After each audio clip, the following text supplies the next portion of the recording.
اعوذ باللہ من الشیطان الرجیم بسم اللہ الرحمن الرحیم۔ ناظرین السلام علیکم ورحمۃ اللہ وبرکاتہ۔ آج میں امام صاحب الزمان عجل اللہ تعالی فرجہ شریف کی ایک والد کے لیے سفارش کے متعلق بیان کروں گی۔ آقائے سید محمد موسوی نجفی المعروفی ہندی ایک انتہائی متدین عالم تھے اور وہ حرم امیر المؤمنین میں امامت کے فرائض سر انجام دیتے تھے۔ انہوں نے یہ روایت شیخ باقر فرزند شیخ ہادی کاظمینی سے کی۔ انہوں نے ایک سکہ شخص سے روایت کی۔ وہ شخص حمام میں لوگوں کی مالش کیا کرتا تھا۔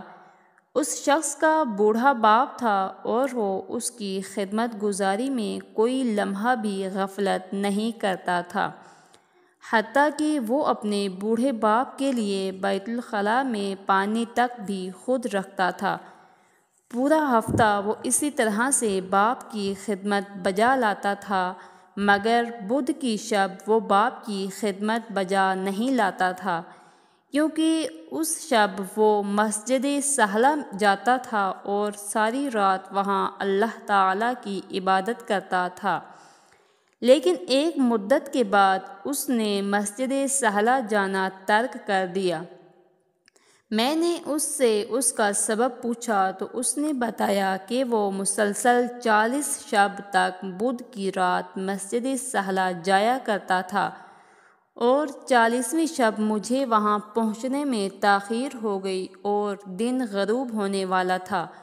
مجھے وہاں پہنچنے میں اچھی خاصی دیر ہوئی اور چاند نکل آیا، جس کی وجہ سے کچھ نہ کچھ رات کی تاریکی میں کمی ہو گئی اور میں اپنی دھن میں مگن ہو کر مسجد سہلہ کی طرف چلتا رہا۔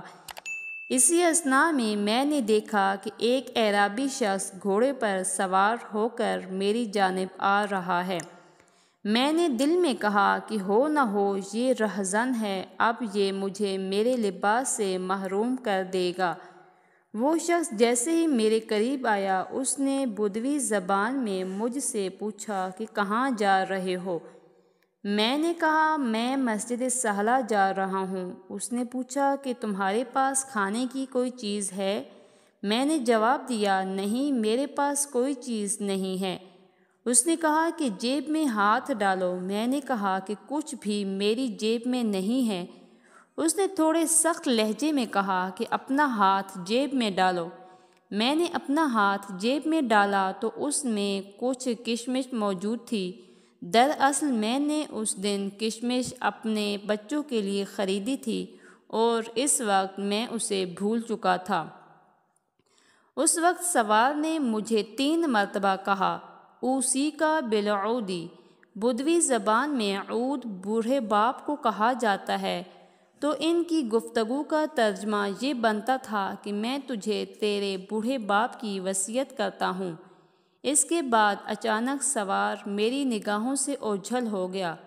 مجھے یقین ہو گیا کہ وہ امام صاحب الزمان عجل اللہ تعالی فرجہ شریف تھے اور میں سمجھ گیا وہ ہر بدھ کی شب میرے یہاں آنے پر راضی نہیں ہیں، اس کی بجائے مجھے والد کی خدمت کا انہوں نے حکم دیا، اسی لیے میں نے مسجد سہلہ جانا ترک کر دیا ہے۔